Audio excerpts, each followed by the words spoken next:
Anil Kumar, Vinod Kumar Yadav, good evening M K, Mr D K Yadav, Surabhi Roy, Nabin Roy, Rajesh Kumar, Pinky Pandey, Javed Alam, Ram Bhajan Singh. Good evening everyone, good evening, welcome to Future Times. अरे बाप रे, मैं अपना specs लगाना भूल गई, मुझे इतनी दूर से तो कमेंट दिख ही नहीं रहे अब, आजकल बड़ी आई साइट वीक हो गई मेरी। चलो, Amit Kumar good evening, Ajit Kumar, doctor Dipankar, okay चलो गुड इवनिंग। चलिए जल्दी से लाइव आ जाइए जो बच्चे लाइव नहीं आए हैं, फिर आज की क्लास स्टार्ट करते हैं। जितेंद्र कुमार बेटा गुड इवनिंग, और इधर हैं जावेद आलम, ओके ठीक है। मिस्टर डी के यादव, ठीक है मिस्टर डी के यादव, अपना नाम क्यों टाइप कर रहे हैं हम बार बार। चलिए फिर, लास्ट क्लास में हमारा रिप्रोडक्टिव सिस्टम कंप्लीट हो चुका था आपके बैच में। आज हमें रेस्पिरेटरी सिस्टम स्टार्ट करना है, और रेस्पिरेटरी सिस्टम की 4 क्लास अप्रोक्स होंगी, 3 से 4 क्लास लगती है इस चैप्टर में, क्योंकि लास्ट क्लास में जब इसकी चौथी क्लास होगी उसमें थोड़े से फैक्चुअल डेटा मैं आपको करवाती हूँ। कुछ फैक्ट्स होते हैं रेस्पिरेटरी सिस्टम के जो डायरेक्ट एग्जाम में क्वेश्चन आ जाता है, और बाकी तो सारे थ्योरी वाला क्लास है। 3 से 4 क्लास लगेंगी। रेस्पिरेटरी सिस्टम, आप हेडिंग दीजिए रेस्पिरेटरी सिस्टम या ह्यूमन रेस्पिरेटरी सिस्टम। पहले थोड़ा सा मैं आपको रेस्पिरेशन का मीनिंग, अच्छा ये तो पता चल गया होगा कि इस सिस्टम में हम किसके बारे में पढ़ने वाले हैं। तो इस सिस्टम में हम रेस्पिरेशन के बारे में पढ़ने वाले हैं। रेस्पिरेशन क्या होता है, कितने टाइप का होता है, किस ऑर्गेनिज्म का क्या रेस्पिरेटरी ऑर्गन होता है, ह्यूमन बॉडी का मेन रेस्पिरेटरी ऑर्गन कौन सा होता है, उसके बाद ह्यूमन रेस्पिरेटरी सिस्टम कैसे काम करता है, और ह्यूमन रेस्पिरेटरी सिस्टम के कुछ फैक्चुअल नोट्स, कुछ फैक्ट्स। ये 4 क्लास आपकी लगेंगी टोटल पढ़ाने के लिए। 3 क्लास में भी हो सकते हैं, नहीं तो 4 क्लास में तो हो ही जाएगा। ठीक है बेटा, जब बात करते हैं रेस्पिरेटरी सिस्टम की, सिस्टम का मतलब होता है ग्रुप ऑफ ऑर्गन्स। बहुत सारे ऑर्गन्स का ग्रुप है जिसके अंदर काम एक ही होता है, और कौन सा काम, रेस्पिरेशन का काम होता है। वो सारे ऑर्गन्स का ग्रुप, जब मैं एक कॉमन सिस्टम की बात करती हूं तो सारे के सारे एनिमल्स के ऑर्गन्स का ग्रुप जो किस प्रोसेस में काम आता हो, जो रेस्पिरेशन में काम आते हैं ऑर्गन्स, उन सारे ऑर्गन्स को आप रेस्पिरेटरी ऑर्गन या रेस्पिरेटरी सिस्टम के नाम से जान सकते हो। उन सभी अंगों को हम श्वसनीय अंग या श्वसन तंत्र के नाम से जान सकते हैं। और जब आपने आगे लगा दिया ह्यूमन रेस्पिरेटरी सिस्टम, तो ह्यूमन बॉडी में वो सारे ऑर्गन्स जो रेस्पिरेशन में काम आते हैं और उस रेस्पिरेशन की प्रोसेस को करवाते हैं, उन सारे ऑर्गन्स के ग्रुप को रेस्पिरेटरी सिस्टम या रेस्पिरेटरी ऑर्गन्स के नाम से जानते हैं। लेकिन आपको रेस्पिरेटरी सिस्टम पढ़ने से पहले कुछ जनरल इंफॉर्मेशन है जहां से एग्जामिनर क्वेश्चन उठाता है, वो पार्ट हमें करना है। ठीक है, सबके कमेंट आ रहे हैं, लेकिन जिसने ऐप अपडेट कर लिया है तो उसमें प्राइवेसी लग चुकी है। आपका कमेंट टीचर को दिखता है और आपको दिखता है, बाकी किसी को नहीं दिखेगा। ठीक है, अवनीश कुमार आपका कमेंट आ रहा है, संदीप यादव गुड इवनिंग, आप लेट हो चुके हैं, वंदना सिन्हा है ना, कुंदन कुमार, सब लोग आप लेट आए हैं। शिव शंकर, इतना लेट क्यों आए हैं आप लोग। चलो अब स्टार्ट करते हैं क्लास। तो बच्चा, आप कोई कॉमेंट का रिप्लाई मैं नहीं करने वाली हूँ, क्योंकि अभी मैं पढ़ाने पर फोकस करने वाली हूँ। रेस्पिरेटरी सिस्टम पढ़ने से पहले कुछ जनरल इंफॉर्मेशन दे रही हूं। रेस्पिरेशन क्या होता है, कितने टाइप का होता है, देन आप बताओगे ह्यूमन रेस्पिरेटरी सिस्टम में कौन कौन से ऑर्गन्स काम में आते हैं, देन अपना रेस्पिरेटरी सिस्टम पढ़ेंगे और कुछ उसके फैक्ट्स पढ़ने वाले हैं। सबसे पहले, what is the meaning of respiration. Respiration का मीनिंग क्या होता है। अगर मैं आपसे पूछूं क्या होता है रेस्पिरेशन, तो आप क्या बोलोगे रेस्पिरेशन क्या होता है। कुछ बच्चों का आंसर आता है कि मैम एयर लेना, CO2 छोड़ना रेस्पिरेशन है। कुछ बच्चे कहते हैं ऑक्सीजन लेना, CO2 छोड़ना। कुछ कहते हैं सांस लेना, सांस छोड़ना रेस्पिरेशन होता है। बेटा, सांस लेना और सांस छोड़ना होता है ब्रीदिंग, उसे हम ब्रीदिंग बोलते हैं, उसे हम सांस लेना बोलते हैं। रेस्पिरेशन का मीनिंग क्या होता है।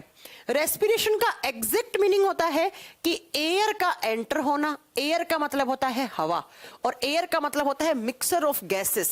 जितनी भी आपके चारों तरफ के एनवायरनमेंट में सारी गैसेस का जो मिक्सचर बना हुआ है, उसी मिक्सचर को हम एयर कहते हैं, हवा कहते हैं। इस एयर का एंटर होना, कहां से एंटर होना, हमारी नाक से। आप सब जानते हैं, मैंने सांस लिया तो चारों तरफ की एयर है वो मेरी नाक से अंदर गई। नाक से अंदर गई तो नोज, नोज का मतलब नाक, और नाक से फिर कहां जाती है, तो कुछ इस हिस्से में जाती है, उस हिस्से को कहा जाता है फेरिंग्स। थोड़ी देर के बाद बताएंगे व्हाट इज फेरिंग्स, अभी सिर्फ लिख लो। ये फेरिंग्स में जाता है, और फेरिंग्स को कहा जाता है ग्रसनी। फेरिंग से जाता है बच्चा ट्रैकिया। ट्रैकिया क्या होता है? ट्रैकिया होता है विंड पाइप। विंड पाइप का मतलब है हमारे गले में वो पाइप जो हवा को ट्रांसफर करता है। ट्रैकिया को हम वायु नलिका बोलते हैं। हमारे गले में एक पाइप होता है, जो पाइप ये जो एयर आई है उस एयर को लेके जाता है लंग्स में, फेफड़ों तक लेके जाता है। देन फेफड़ों में होता है ब्लड। अब ब्लड में आ गई एयर। एक बार फिर से सुनो, आपने सांस लिया, एयर लिया। Air is the mixer of gases. बहुत सारी गैसों का मिश्रण ही एयर हवा होता है। वो एयर कहां से एंटर करी है? नाक से। नाक से फेरिंग्स में गई, फेरिंग्स से ट्रैकिया में गया। ट्रैकिया और विंड पाइप बात एक ही है। ट्रैकिया को ही विंड पाइप या विंड पाइप को ही ट्रैकिया कह दिया जाता है, वायु नलिका कह दिया जाता है। ये वायु नलिका उस एयर को, उस हवा को फेफड़ों में, फेफड़ा बोले तो फुफ्फुस, लंग्स तक छोड़ के आती है। लंग्स में भरा हुआ होता है खून। उस खून के अंदर सिर्फ और सिर्फ इस हवा में से ऑक्सीजन है वो सोल्यूबल होता है। उस खून के अंदर कौन सोल्यूबल होता है, कौन घुल जाता है? ऑक्सीजन। और इस ऑक्सीजन को कौन अपने साथ घोलता है? हीमोग्लोबिन। हीमोग्लोबिन अपने साथ ऑक्सीजन को जोड़ लेता है। बाकी जितनी भी आपने हवा में गैसेस ली हैं वो सारी गैसेस इसी रास्ते से होती हुई नाक से, और नाक से क्या हो जाती हैं? आउट हो जाती हैं, बाहर हो जाती हैं। चाहे आप जो भी ले रहे हो, मुझे नहीं मतलब, आप चाहे नाइट्रोजन ले रहे हो, चाहे आप सल्फर डाइऑक्साइड ले रहे हो, चाहे आप क्लोरीन गैस ले रहे हो, XYZ। हमारे खून में जो हीमोग्लोबिन है वो सिर्फ किसको जोड़ेगा? इसमें से ऑक्सीजन को जोड़ेगा। और ऑक्सीजन को जोड़कर ये हीमोग्लोबिन हमारे सेल्स और टिश्यूज के पास छोड़ आएगा, हमारे कोशिकाओं और ऊतकों तक छोड़ के आ जाएगा। और सेल्स और टिश्यू के पास ये ऑक्सीजन जाके क्या करता है? तो बेटा उनके पास होता है ग्लूकोज, और उस ग्लूकोज को तोड़ता है ये ऑक्सीजन।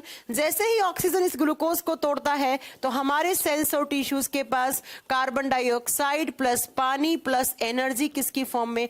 ATP की फॉर्म में बनता है। और ये ATP क्या है? एनर्जी है, ये ऊर्जा है। इसी एनर्जी को काम में लेते हैं हमारे सेल्स और टिश्यू, और लगातार अपना काम कर रहे हैं, अपना फंक्शन कर रहे हैं। अब मेरी बात को जरा ध्यान से सुनो। What is the meaning of respiration? मैं रेस्पिरेशन का मीनिंग आपको समझाना चाह रही हूं।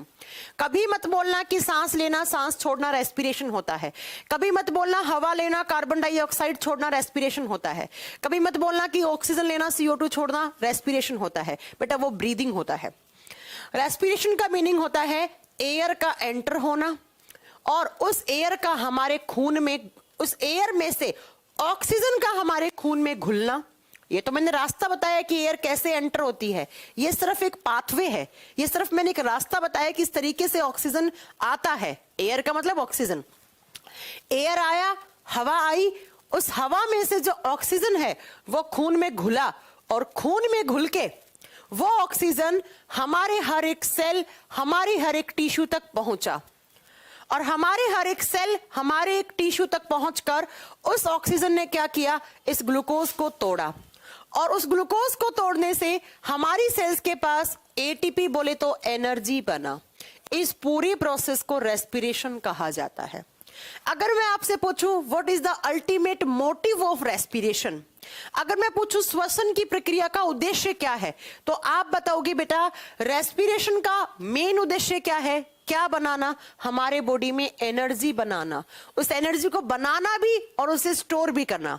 अगर आप रेस्पिरेशन की प्रोसेस आपके बॉडी में नहीं होगी तो बेटा एयर नहीं आया, एयर में से ऑक्सीजन नहीं गया सेल्स और टिश्यूज के पास, और सेल्स और टिश्यूज का ग्लूकोज नहीं टूटा, और नहीं टूटा तो बेटा उनके पास एनर्जी नहीं बनेगा। तो एक बार एग्जाम में क्वेश्चन आया कि रेस्पिरेशन का मुख्य उद्देश्य क्या है? रेस्पिरेशन का उद्देश्य होता है टू प्रोड्यूस एनर्जी, ऊर्जा बनाना। अल्टीमेटली इसका उद्देश्य क्या है? अल्टीमेटली क्या बन रहा है? हमारी सेल्स के पास एनर्जी, ऊर्जा बन रहा है, तो यही उद्देश्य है हमारी सेल्स का। तो याद रखिएगा बच्चा, रेस्पिरेशन का मीनिंग एक बार फिर से सुन लीजिए। हवा का आना, उस हवा में से हमारे फेफड़ों के अंदर जो खून है उस खून के अंदर ऑक्सीजन का घुलना, ऑक्सीजन डिसॉल्व होकर हमारी सेल्स और टिश्यूज के पास पहुंचना, उस ऑक्सीजन से ग्लूकोज का टूटना, ब्रेकडाउन ऑफ ग्लूकोज बोलते ग्लूकोज का टूटना, और टूटने से एनर्जी बनना, ऊर्जा बनना। यही उद्देश्य है किसका? रेस्पिरेशन का अल्टीमेटली उद्देश्य यही है। इस प्रोसेस को कहा जाता है रेस्पिरेशन। ऑक्सीजन का आना, ग्लूकोज का टूटना, एनर्जी का बनना, इसे कहा जाता है रेस्पिरेशन, इसे कहा जाता है श्वसन।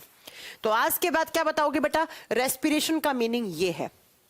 इसका मतलब मैम हम इस सिस्टम में पढ़ने वाले हैं किस तरीके से ऑक्सीजन आया, किस तरीके से ऑक्सीजन घुल के किस तरीके से ऑक्सीजन हमारी सेल्स और टिश्यूज के पास पहुंचा, बस यही आपको पढ़ना है। ग्लूकोज को तोड़कर एनर्जी बनाना, किसकी हेल्प से? ऑक्सीजन की हेल्प से, उसी को ही रेस्पिरेशन, उसी को ही श्वसन कहा जाता है। समझ में आ गया है? मैं मेरे एनटीपीसी सीवीटी 1 में 38 नंबर है, एससी कैटेगरी से हूं और गुवाहाटी जोन से 38 नंबर, बेटा 50-50% चांसेस है ना, ठीक है, लेकिन तैयारी आप करो कंटिन्यू। तो इसे कहा जाता है रेस्पिरेशन। अब बात ये आती है कि रेस्पिरेशन कितने टाइप का होता है। तो रेस्पिरेशन की डेफिनेशन अपने आप लिख लीजिएगा, बता दिए मैंने क्या होता है। रेस्पिरेशन कितने टाइप का है? 2 टाइप्स ऑफ रेस्पिरेशन। श्वसन की प्रक्रिया 2 टाइप की होती है। यहां से भी एग्जामिनर क्वेश्चन उठाता है। पहला रेस्पिरेशन होता है, उसे कहते हैं aerobic respiration. Aerobic respiration Hindi में कहा जाता है ऑक्सीश्वसन। यहां से एग्जाम्पल मेन है जो आपसे एग्जामिनर पूछता है, ऑक्सीश्वसन। और दूसरा होता है अनएरोबिक रेस्पिरेशन।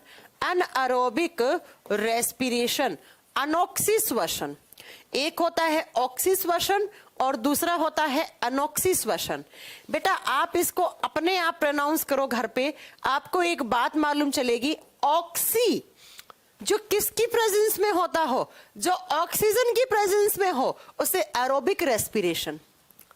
और जो ऑक्सीजन की एब्सेंस में हो, जहां पर ऑक्सीजन मस्ट नहीं है, जहां पर ऑक्सीजन की जरूरत नहीं है, उसे अनॉक्सी या एनारोबिक रेस्पिरेशन कहा जाता है। रेस्पिरेशन 2 टाइप का है। रेस्पिरेशन का उद्देश्य क्या है? एनर्जी बनाना, इस बात को कभी मत भूलना। रेस्पिरेशन का अल्टीमेट मोटिव क्या है? टू प्रोड्यूस एनर्जी, एनर्जी बनाना या to produce ATP. Respiration 2 type का है।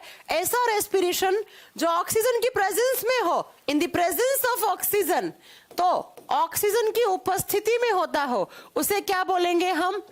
Aerobic respiration. और जो ऑक्सीजन की अनुपस्थिति में हो, जहां पर ऑक्सीजन की जरूरत नहीं है, ऑक्सीजन की एब्सेंस हो और थोड़ा बहुत एनर्जी बन जाए, तो उसे अनारोबिक रेस्पिरेशन, अनॉक्सीश्वसन कहा जाता है। क्लियर है पॉइंट? अगले पॉइंट पे चलूं। इस एरोबिक रेस्पिरेशन में क्या होता है? तो बेटा एरोबिक रेस्पिरेशन में ग्लूकोज को तोड़ा जाता है ऑक्सीजन की सहायता से, और जैसे ही ऑक्सीजन इस ग्लूकोज को तोड़ता है तो कार्बन डाइऑक्साइड प्लस पानी और प्लस यहां से बनता है एनर्जी। एनर्जी बोले तो ऊर्जा, ऊर्जा बनता है। और याद रखना कि यहां पर जो ऊर्जा बनती है वो 36 + 2 का मतलब हो गया 38 मॉलिक्यूल ऑफ एटीपी। आप जानते हैं हमारे बॉडी में एनर्जी होती है, वो किसकी फॉर्म में होती है? In the form of ATP, adenosine triphosphate की फॉर्म में होती है। तो जब कहीं पर भी किसी भी जीव जंतु में एरोबिक रेस्पिरेशन होता है तो प्यारे बच्चों वहां पर कितने मॉलिक्यूल बनते हैं एनर्जी के? आप बताना 36 + 2। ये बात आगे समझ में आएगी कि 36 + 2 कैसे होता है, अभी भूल जाओ। कितने? एक बहुत सारा एटीपी का full form adenosine triphosphate, same नाम हिंदी में है। तो टोटल एटीपी के मॉलिक्यूल, टोटल एनर्जी के मॉलिक्यूल कितने बने हैं यहां पर? 38, बोले तो 38। जब बेटा अनारोबिक रेस्पिरेशन की बात करते हैं, एक तो ये ऑक्सीजन की एब्सेंस में है, तो यहां पर ऑक्सीजन ग्लूकोज को नहीं तोड़ता है, ग्लूकोज अपने आप टूटता है और थोड़ा बहुत ग्लूकोज टूटता है। तो बेटा इस रेस्पिरेशन का फाइनल प्रोडक्ट क्या है? पहले यहां देखो, यहां फाइनल प्रोडक्ट क्या था? कार्बन डाइऑक्साइड प्लस पानी। जबकि यहां पर क्या बनता है? यहां पर बनता है एक एसिड। और कौन सा एसिड? तो आप बताओगे लैक्टिक एसिड। इसका फाइनल प्रोडक्ट होता है lactic acid. Lactic acid C3H6O3। Formula ना भी याद करो चलेगा। साथ में कुछ कार्बन डाइऑक्साइड और साथ में आप बताओगे यहाँ पर पानी, और जो एनर्जी बनती है, एनर्जी बोले तो एटीपी, जो एटीपी बनती है मॉलिक्यूल बनते हैं। 2 molecules of ATP are generated। यहाँ पर सिर्फ ATP के कितने मॉलिक्यूल बनते हैं आप बताओगे? सिर्फ 2 मॉलिक्यूल बनते हैं। सबसे पहला एग्जाम में जो क्वेश्चन आता है, साउंड प्रॉब्लम, साउंड में कुछ प्रॉब्लम हुई है? अभी करेक्ट है? अब तो ठीक होगा? नॉइज आ रहा है, किसका नॉइज आ रहा है? अच्छा, शायद ना ये जैकेट में जब जब पहनती हूँ तो इस जैकेट का जो फैब्रिक है ना वो फ्रीक्वेंसी मैच नहीं कर पाता है। रुकिए, मैं ना जैकेट चेंज करके आती हूँ, क्योंकि ये जैकेट का ना फ्रीक्वेंसी मैच नहीं करता है इस जैकेट का, जहां तक मुझे लगता है, क्योंकि जब जब मैंने ये जैकेट पहना तब तक मुझे इश्यूज हुए हैं साउंड में। अब ठीक है? अभी ठीक है? चलो मैं हाथ में पकड़ लेती हूँ, अगली बार से ये जैकेट पहनना ही बंद कर दूंगी क्लास में। तो सुनिएगा, पहला क्वेश्चन क्या आएगा कि ऑक्सीजन की प्रेजेंस में होने वाला रेस्पिरेशन कौन सा है? तो आप बताओगे वो एरोबिक रेस्पिरेशन है। एरोबिक रेस्पिरेशन का फाइनल प्रोडक्ट क्या होता है? तो आप बताओगे कार्बन डाइऑक्साइड प्लस पानी प्लस एनर्जी। यहां पर जो एनर्जी बनती है वो ज्यादा मात्रा में बनती है। कितने molecule? 38 molecule of ATP are generate, या कभी कभी बुक्स में लिखा हुआ होता है 36 + 2, तो उसे ठीक कर लेना आप। एनारोबिक रेस्पिरेशन में क्या होता है? ऑक्सीजन की एब्सेंस में होता है। और बेटा यहां पर ग्लूकोज थोड़ा बहुत टूटता है, पूरा नहीं टूटता है। तो यहां का फाइनल प्रोडक्ट है lactic acid plus carbon dioxide plus energy, और एनर्जी पे सिर्फ 2 मॉलिक्यूल बनते हैं। अब आप एक चीज देख रहे होंगे तो ध्यान से देखना, जब यहां पर ज्यादा एनर्जी बना है इसका मतलब ज्यादा ग्लूकोज टूटा है। इसका मतलब इस ग्लूकोज का पूर्ण तरीके से दहन हुआ है, इसका कंप्लीट कंबस्टन हुआ है। तो एरोबिक रेस्पिरेशन क्या होता है? जब ग्लूकोज का कंप्लीट कंबस्टन होता है। कंबस्टन का मतलब होता है जलना, दहन। इसे हिंदी में बोलेंगे ये पूर्ण दहन है। किसका दहन है? दहन का मतलब जलना। तो बेटा आप बताओगे कि ये दहन है ग्लूकोज का। इसमें ग्लूकोज कंप्लीटली ब्रेक डाउन हो जाता है, ग्लूकोज पूरा टूट जाता है। लेकिन बेटा यहां पर तो ऑक्सीजन है नहीं, तो ये ग्लूकोज पूरा नहीं टूटता है, कुछ पार्शियली तरीके से टूटता है, जिसको हम बोलते हैं इनकम्प्लीट कंबस्टन ऑफ ग्लूकोज। तो एग्जाम में आपको कंफ्यूज करने के लिए एग्जामिनर क्या डालता है कि किस रेस्पिरेशन को कंप्लीट कंबस्टन कहते हैं और किस रेस्पिरेशन को इनकम्प्लीट कंबस्टन कहते हैं। तो आपके सामने आंसर है भैया, जो ऑक्सीजन के प्रेजेंस में होगा वो पूरे तरीके से टूट चुका होगा, जितना ज्यादा टूटेगा उतनी एनर्जी निकलेगी। और जो भैया ऑक्सीजन की एब्सेंस में होगा तो वो पूरे तरीके से नहीं टूटेगा, इसलिए जब कम टूटा तो कम एनर्जी निकली, तो उसे इनकम्प्लीट कंबस्टन कहा जाता है। किसी को कोई प्रॉब्लम नहीं है? चलो अगला पॉइंट सुनो। बात ये आती है जो एरोबिक रेस्पिरेशन है वो हमारी सेल्स में कहां होता है। इसकी जगह पूछी जाती है कि site of aerobic respiration and site of anaerobic respiration होते दोनों सेल्स के अंदर हैं। सेल के अंदर ही ये होगा, सेल के अंदर ही ये होगा, लेकिन कहां पर? कहां पर? तो जब आपसे एरोबिक रेस्पिरेशन की साइट पूछे, जगह पूछे कि कौन सी जगह पे ये होता है, तो हमारी सेल में ये 2 जगह होता है। पहला जगह है साइटोप्लाज्म। साइटोप्लाज्म को हिंदी में कोशिका द्रव्य कहा जाता है। वो द्रव्य जो सेल्स के अंदर है उसे कोशिका द्रव्य कहा जाता है। दूसरा बच्चा ये होता है माइटोकॉन्ड्रिया में। हमारे बॉडी के अंदर सेल्स हैं, उनके अंदर क्या होता है? माइटोकॉन्ड्रिया, उसके अंदर ये होता है। जबकि जो एनारोबिक रेस्पिरेशन होता है उसकी जगह क्या है, उसकी साइट क्या है? वो सिर्फ और सिर्फ साइटोप्लाज्म में होता है, वो सिर्फ और सिर्फ कोशिका द्रव्य में होता है, साइटोप्लाज्म में होता है। इस बात को नोट डाउन कर दो और इसको इंपॉर्टेंट कर देना। इस चैप्टर का बहुत बार रिपीटेड क्वेश्चन है, ये एग्जामिनेशन में पूछा हुआ कि the site of aerobic respiration and the site of anaerobic respiration. अब आता है अगला इंपॉर्टेंट क्वेश्चन यहां से कि इसके एग्जाम्पल। बच्चा एग्जाम्पल क्या है एरोबिक रेस्पिरेशन के एंड एनारोबिक रेस्पिरेशन के? एग्जाम्पल क्या है? सबसे पहला एरोबिक रेस्पिरेशन जितने भी एनिमल्स हैं, जितने भी जीव जंतु हैं, गाय, भैंस, घोड़ा, बकरी, खरगोश, मेंढक, सब में होता है। उसके अलावा ह्यूमंस में, मनुष्य जाति में भी एरोबिक रेस्पिरेशन होता है। इसके अलावा जितने भी बर्ड्स होते हैं, जितने भी पक्षी हैं, उन सबको बेटा ऑक्सीजन चाहिए। लिख दीजिएगा जितने भी एनिमल्स, अब इस एनिमल्स में स्नेक लिख लेना, लिजर्ड्स, छिपकली लिख लेना, फ्रॉग, मेंढक लिख लेना, सब लिख लेना बेटा, ये सब लिख लेना। जबकि एनारोबिक रेस्पिरेशन कहाँ होता है? ये होता है बेटा इंसेक्ट्स में। पहला एग्जाम्पल, इंसेक्ट्स का मतलब क्या होता है? कीड़े मकोड़े या कीट लिख दो, साइंस में हिंदी में इसे कीट लिखा हुआ आता है। दूसरा ये कहाँ होता है? दूसरा ये होता है बेटा माइक्रोब्स में, और ये मोस्ट इंपॉर्टेंट है। माइक्रोब्स का मतलब क्या होता है? सूक्ष्म जीव। सूक्ष्म जीव जैसे आप बताओगे बेटा बैक्टीरिया, और यही एग्जाम में क्वेश्चन आता है कि बैक्टीरिया में या माइक्रोब्स में किस प्रकार का रेस्पिरेशन होता है, तो आप बताओगे एनारोबिक रेस्पिरेशन होता है।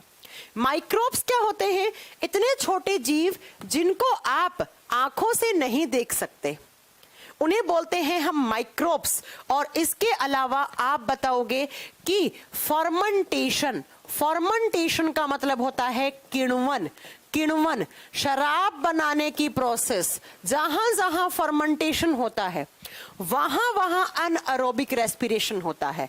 फर्मेंटेशन के एग्जाम्पल सुनो, दूध से दही जमना, ये सब लिख देना। जब दूध से दही जमता है फर्मेंटेशन। जो अंगूर होते हैं, अंगूर से शराब बनना, अंगूर से शराब, अल्कोहल बनना, फर्मेंटेशन। बायोगैस बनाना, गोबर गैस बनाना, फर्मेंटेशन। ये सब एग्जाम्पल होते हैं फर्मेंटेशन के, केमिस्ट्री में पढ़ाए जाते हैं। अभी सिर्फ ये लिख लो कि फर्मेंटेशन, किण्वन जहां जहां होगा वहां वहां अनएरोबिक रेस्पिरेशन होगा। शराब बनना, दूध से दही जमना, बायोगैस, गोबर गैस बनना, ये सब फर्मेंटेशन के एग्जाम्पल होते हैं, और इन सब के अंदर एनारोबिक रेस्पिरेशन होता है। और साथ साथ लिख लीजिए डोरमेंसी ऑफ सीड्स। अगला एग्जाम्पल, डोरमेंसी ऑफ सीड। जब एक सीड की अंकुरित अवस्था स्टार्ट होती है, बीज की अंकुरित अवस्था के समय, बीज की अंकुरित अवस्था के समय, डोरमेंसी ऑफ सीड, अंकुरित अवस्था में जब बीज आता है तब वहां पर अनएरोबिक रेस्पिरेशन होता है। And most most most most important, जब आपके बॉडी में फटीग होती है, फटीग का मतलब होता है थकान, आप बहुत ज्यादा थक जाते हो, तो आपकी मसल्स में, हमारी मांसपेशियों में कौन सा रेस्पिरेशन होने लग जाता है? एनारोबिक रेस्पिरेशन, और जिसके रिजल्ट में लैक्टिक एसिड बनता है। और जब ये लैक्टिक एसिड हमारी मांसपेशियों में ज्यादा बन जाता है तो आपकी मांसपेशियों में क्रैम्प पड़ जाते हैं। क्रैम्प का मतलब है ऐसे आपको झंझनाहट महसूस होती है और आपकी मांसपेशियों में दर्द होता है, जिसे हम फटीग, मसल्स फटीग कहते हैं। एक बार सुन लीजिए फिर से ध्यान से कि इंसेक्ट्स हो गए, इंसेक्ट्स मतलब बहुत छोटे वाले कीड़े मकोड़े, उनके अंदर, और माइक्रोब्स, सूक्ष्म जीव जैसे बैक्टीरिया, फर्मेंटेशन जहां जहां होगा उन सब में, जैसे इन तीनों में फर्मेंटेशन होता है तो यहां पर अनएरोबिक रेस्पिरेशन होता है, because fermentation is the example of anaerobic respiration. Dormancy of seed, जब कोई एक सीड अंकुरित अवस्था में होता है, आता है, अंकुरन समझते हो ना, तो उस समय उसमें जो रेस्पिरेशन होता है दैट इज अनएरोबिक, बाकी एरोबिक होता है उसमें।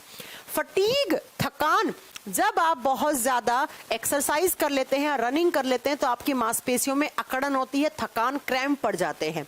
बिकॉज जब आप ज्यादा एक्सरसाइज कर लेते हैं तो आपके बॉडी में मसल्स के अंदर एनारोबिक रेस्पिरेशन होने लग जाता है, और एनारोबिक रेस्पिरेशन होता है तो वहां पर लैक्टिक एसिड बन जाता है, क्योंकि एनारोबिक रेस्पिरेशन का फाइनल प्रोडक्ट क्या है? Lactic acid. और वही लैक्टिक एसिड जम जाता है आपकी मांसपेशियों में, और मांसपेशियों में क्रैम्प और साथ में आपको पेन होने लग जाता है। और ये वन डे कॉम्पिटिटिव एग्जाम का अक्सर पूछे जाने वाला क्वेश्चन है कि भाई साहब मांसपेशियों में दर्द क्यों होता है? तो आप बताओगे because of deposition of lactic acid या हमारी मांसपेशियों में अनएरोबिक रेस्पिरेशन होने लग जाता है, उसकी वजह से दर्द होता है। बता दोगे इतना आंसर? किसी को भी कोई प्रॉब्लम नहीं है इतनी क्लास में? रेस्पिरेशन होता क्या है? रेस्पिरेशन दो टाइप के, उसके एग्जाम्पल यहां तक हमने ये पढ़ लिया। अब बात आती है कि मैम रेस्पिरेशन का मतलब क्या? एयर आना, एयर में से ऑक्सीजन घुलना खून में। तो ये प्रोसेस हर एक जीव में अलग अलग होती है, मतलब रेस्पिरेटरी ऑर्गन हर एक जीव का अलग अलग है। रेस्पिरेटरी ऑर्गन हर एक जीव का अलग अलग होता है। तो आप लिखिएगा different respiratory organs are present in different living organisms. अलग अलग जीवों में, अभी भी साउंड प्रॉब्लम है क्या? अलग अलग जीवों में रेस्पिरेटरी ऑर्गन अलग अलग होते हैं। चलो मैं ना इस जैकेट को चेंज करके आती हूँ, आप मुझे 1 मिनट दीजिए, क्योंकि इस जैकेट में ना प्रॉब्लम ही होती है। जब जब मैं ये जैकेट पहनती हूँ हमेशा इश्यूज आते हैं।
हाँ जी बच्चों, अभी बताना साउंड सही है?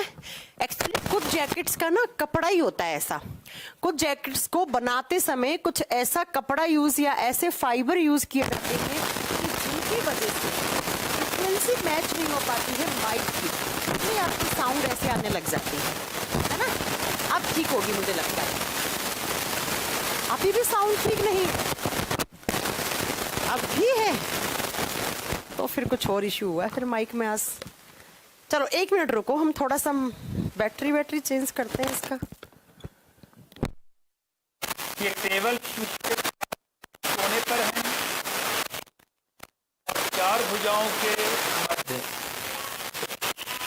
ये आउटसाइड।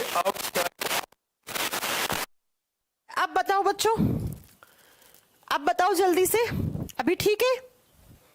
हाँ जी, अभी ठीक है, कोई इश्यू नहीं है, अब क्लियर है। ओके चलो, मैंने बैटरी चेंज कर दी, मे बी बैटरी की वजह से हो रहा हो ऐसा। चलो सुनो, तो मैंने कहा रेस्पिरेशन होता क्या है, कितने टाइप का है, एग्जाम्पल पूछ ले तो वो आप बता दीजिएगा। अब बात ये आती है बच्चा कि अलग अलग जो जीव होते हैं उनमें अलग अलग रेस्पिरेटरी ऑर्गन होते हैं। यहां से भी एग्जामिनर क्वेश्चन उठाता है। फॉर एग्जाम्पल आपने सुना होगा कि जो फ्रॉग होता है, फ्रॉग का मतलब मेंढक, मेंढक के अंदर रेस्पिरेटरी ऑर्गन 2 होते हैं, क्योंकि मेंढक क्या होता है? एम्फीबियन होता है। एम्फीबियन का मतलब होता है बेटा उभयचरी, जो ड्यूल लाइफ रखते हो। ड्यूल का मतलब है कि जो पानी और धरती दोनों में रहते हो, पानी और धरती, earth, on earth and in water, दोनों जगह रहते हो। पानी के अंदर जब फ्रॉग रहता है तो वो अपनी स्किन से रेस्पिरेशन करता है, वो अपनी त्वचा से एयर को इनहेल करता है। और जब वो धरती पे रहता है तो उसमें हमारे जैसे ही फेफड़े होते हैं, लंग्स होते हैं 2, एक पेयर, 1 पेयर लंग्स होते हैं और वहां से वो रेस्पिरेशन करता है। इसलिए मेंढक पानी और धरती दोनों पे रह सकता है। तो मेंढक की जो लाइफ होती है वो ड्यूल लाइफ होती है, उसे उभयचरी कहा जाता है। तो अगर आपसे पूछ लिया कि मेंढक का रेस्पिरेटरी ऑर्गन क्या है तो आपको बोथ आंसर सही करके आना है। इसके बाद अगला आता है अर्थवॉर्म। अर्थवॉर्म का मतलब होता है केंचुआ, जिसे किसानों का दोस्त कहा जाता है। क्यों कहा जाता है किसानों का दोस्त? एनिमल किंगडम में पढ़ोगे आप। अर्थवॉर्म प्रॉपर तरीके से स्किन से, त्वचा से आपका ऑक्सीजन इनहेल, ऑक्सीजन बोले तो एयर को इनहेल करता है। तो अगर आपसे पूछ लिया केंचुआ का रेस्पिरेटरी ऑर्गन क्या है, तो आप क्या बताओगे? स्किन है।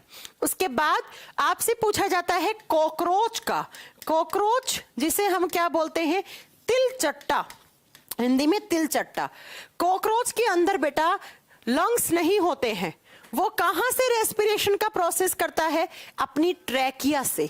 ट्रैकिया बोले तो अपनी विंड पाइप से ही, विंड पाइप बोले तो वायु नलिका, जो उसका वायु नलिका है वो क्या होता है? ऐसे पतली पतली नलियों में बटा हुआ होता है, ऐसे ऐसे, और यही डायरेक्टली उसकी स्किन की लेयर के नीचे होती है। तो स्किन से ऐसे आकर इनमें जाकर ऐसे चला जाता है, ठीक है ना? और स्किन नहीं, मेन अगर स्किन से तो 1-2% ऐसे आ जाता है, बाकी इसके नोज वाले एरिया से आता है, लेकिन नोज से आकर ऐसे ट्रैकिया आगे ब्रांचेस में डिवाइडेड रहती है। ये आपको आगे समझ में आएगा ये चीज।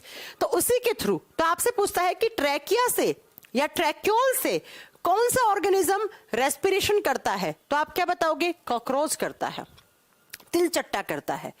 अगला, अगर आपसे पूछ ले अमीबा, अमीबा क्या होता है? तो मैंने आपको पढ़ा रखा है कि अमीबा एक यूनिसेलुलर बैक्टीरिया है, एक कोशिकीय जीव है। अमीबा में सिर्फ एक ही सेल है, इसलिए वही सेल उसका बॉडी है। मैंने ऐसे बना दिया, ये इसका सेल भी है और इसका शरीर भी है। तो इसी शरीर से, इसी जनरल बॉडी सरफेस से वो रेस्पिरेशन करता है। जनरल बॉडी सरफेस जो सामान्य उसके शरीर की सतह है, उसी से ही वो रेस्पिरेशन कर लेता है। इसमें यहीं से रेस्पिरेशन, यहीं से एक्सक्रीशन, यहीं पे डाइजेशन, सारा प्रोसेस किसके थ्रू करता है बेचारा? इसी के थ्रू करता है। तो अगर आपसे पूछ लिया कि अमीबा कहां से सांस लेता है, कहां से रेस्पिरेशन करता है, तो वो अपने जनरल बॉडी सरफेस से ही करता है, ठीक है?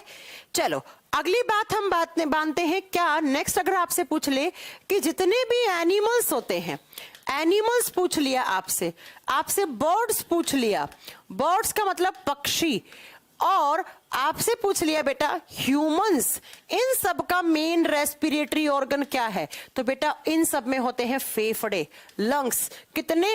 1 पेयर, एक पेयर, एक जोड़ी क्या होते हैं? फेफड़े होते हैं, और इन्हीं फेफड़ों के थ्रू वो रेस्पिरेशन करते हैं। तो पक्षियों में भी फेफड़े होते हैं, ह्यूमंस में भी, गाय, भैंस, घोड़ा, बकरी, कुत्ता, इन सब के अंदर फेफड़े होते हैं। तो इनका मेन रेस्पिरेटरी ऑर्गन क्या होता है? इनके लंग्स, इनके फेफड़े, एक जोड़ी फेफड़े, ठीक है? अगर मैं अगली बात करूं किसकी, नेक्स्ट अगर आपसे पूछ ले कि जो फिशेस होती हैं, फिशेस का मतलब होता है मछली, तो मछली जो है वो रेस्पिरेशन कहां से करती है? तो मछली करती है बच्चा गिल्स से। गिल्स का मतलब होता है गलफड़े। आपने देखा होगा कि मछली जब पानी के ऊपर वाले सरफेस एरिया पे आती है तो वो ऐसे मुंह खोलती है, तो उसके इस हिस्से में होते हैं गिल्स। कभी देखना आप ध्यान से, स्पंजी से गिल्स होते हैं। तो उस गिल्स से, उस गलफड़े से सांस लेती है कौन? फिशेस, या जितने भी एक्वेटिक एनिमल्स होते हैं, जो जलीय जीव जंतु हैं, जो जल में रह सकते हैं। पानी में जिंदा क्यों रह सकता है? बिकॉज उसके पास गिल्स हैं, उसके पास गलफड़े हैं। या वो स्किन से रेस्पिरेशन करे तो वो पानी में भी जिंदा रह सकता है, ठीक है? जैसे मेंढक, मेंढक जब पानी के अंदर होता है तो वो किससे सांस लेता है? स्किन से। लेकिन वो जब धरती पे होता है तो वो किससे? आप बताओगे? वो हमारी तरह फेफड़ों से सांस लेता है। अब ठीक इन सब की तरह प्लांट्स में भी रेस्पिरेशन होता है। अब ये मत कहना कि प्लांट्स में रेस्पिरेशन नहीं होता, ये मैंने नहीं पढ़ा है आपको ऐसा।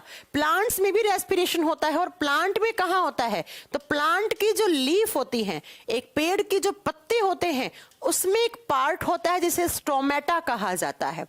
स्टोमेटा वात रंध्र कहा जाता है, जिसे ऐसे प्लांट की लीफ है, जब आप इसकी इलेक्ट्रॉन माइक्रोस्कोपिक इमेज देखोगे तो इसमें छोटे छोटे ऐसे पोर्स दिखेंगे, छोटे छोटे छेद दिखेंगे, और इसी छेद को स्टोमेटा कहा जाता है। ये स्टोमेटा दिन में तो बंद रहते हैं अक्सर, और रात में ये स्टोमेटा खुल जाते हैं प्रॉपर तरीके से, रात में ये ओपन हो जाते हैं। तो याद रखिएगा, प्लांट्स में रात में रेस्पिरेशन ज्यादा होता है। दिन में फोटोसिंथेसिस होता है, रात में रेस्पिरेशन होता है। खैर ये तो आगे आप बॉटनी वाले चैप्टर में पढ़ भी लोगे। तो आपसे एग्जामिनेशन में ये कुछ क्वेश्चन बन जाते हैं भैया, देख लेना किसका रेस्पिरेटरी ऑर्गन क्या है। अगर आपसे पूछा मेंढक का रेस्पिरेटरी ऑर्गन, तो बेटा उसका स्किन और लंग्स दोनों हैं। अगर केचुए का पूछा, स्किन त्वचा से सांस लेता है, त्वचा से रेस्पिरेशन होता है। कॉकरोच ट्रैकिया से, ट्रैकिया मतलब उसका जो विंड पाइप है वो ही ऐसी ब्रांचेस में बंटा हुआ होता है ऐसे, और इसी के थ्रू ही वो अपना रेस्पिरेशन का प्रोसेस करता है। अगर मैं पूछूं अमीबा, तो अमीबा में तो एक ही सेल है मैम, वही उसका शरीर है, इसे सेल बोल लो या इसे इसका शरीर बोल लो, तो अपने बॉडी सरफेस से ही वो रेस्पिरेशन कर सकता है, because amoeba is a unicellular, यह एक कोशिकीय होता है इसलिए। अगर पूछे कुत्ता, बकरी, गाय, भैंस, घोड़ा, बकरी, इन सब के अंदर, और बर्ड्स जैसे कबूतर हो गया, जैसे मोर हो गया, है ना, जैसे चिड़िया हो गई, इन सब के अंदर या ह्यूमंस के अंदर एक पेयर लंग्स होते हैं, एक जोड़ी फेफड़े होते हैं, और फेफड़ों से वो रेस्पिरेशन करते हैं। अगर पूछे मछलियां, तो मछलियों में गिल्स होते हैं, गलफड़े होते हैं। कभी किसी मछली को देखना आप, अगर देखो तब उसके इस वाले पार्ट में गिल्स होते हैं, ठीक है। अगर मैं बात करूं प्लांट्स में भी रेस्पिरेशन होता है, और प्लांट का मेन रेस्पिरेटरी ऑर्गन उसका लीफ है, उस पेड़ का पत्ता है, क्योंकि उस लीफ में स्टोमेटा होते हैं, वातरंध्र होते हैं, छोटे छोटे पोर्स होते हैं जो दिन में बंद हो जाते हैं और रात में प्रॉपर तरीके से ओपन हो जाते हैं।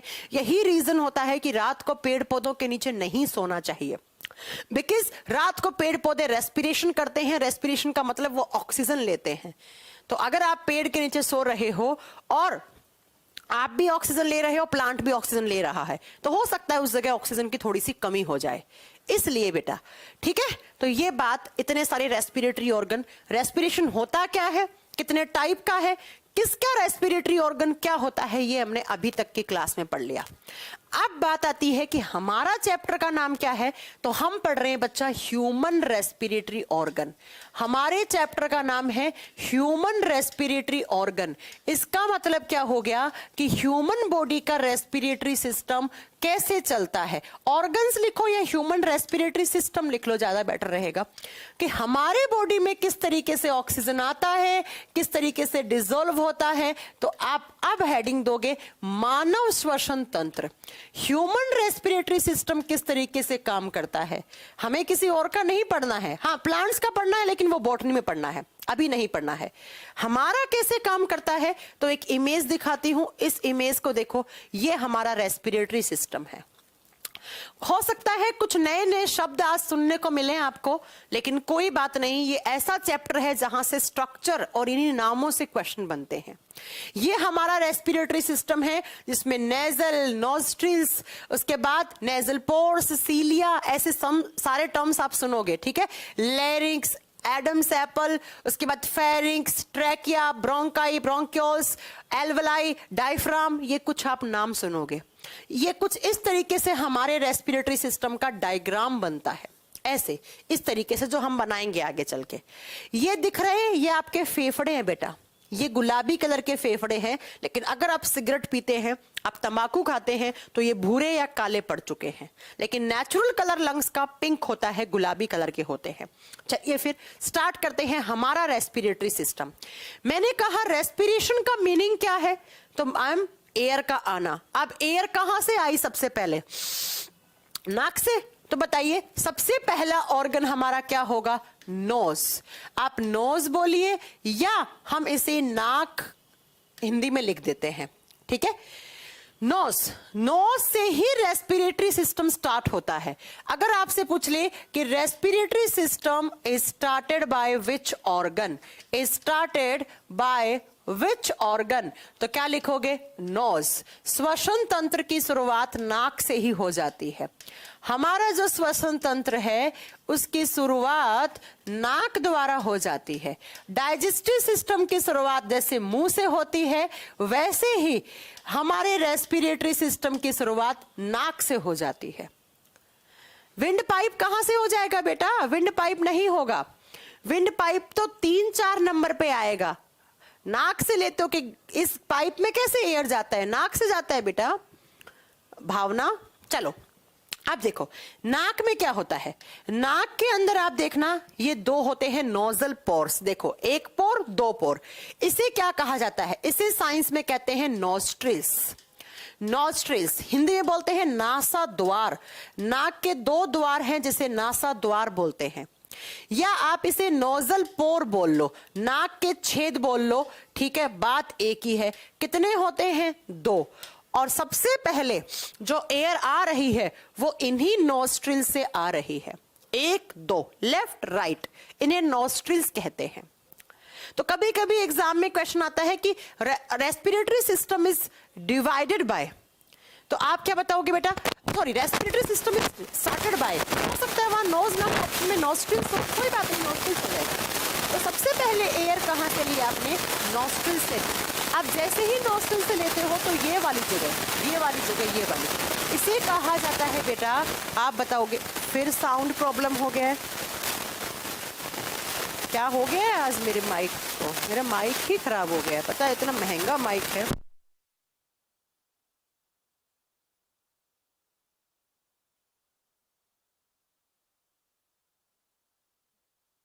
एक के दाएं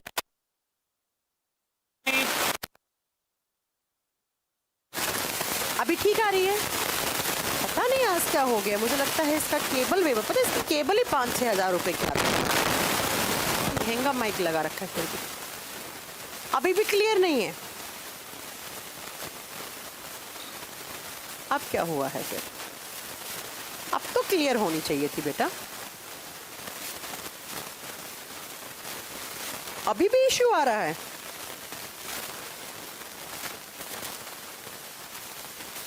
फिर तो कुछ प्रॉब्लम है, अब मुझे चेक ही करवाना पड़ेगा।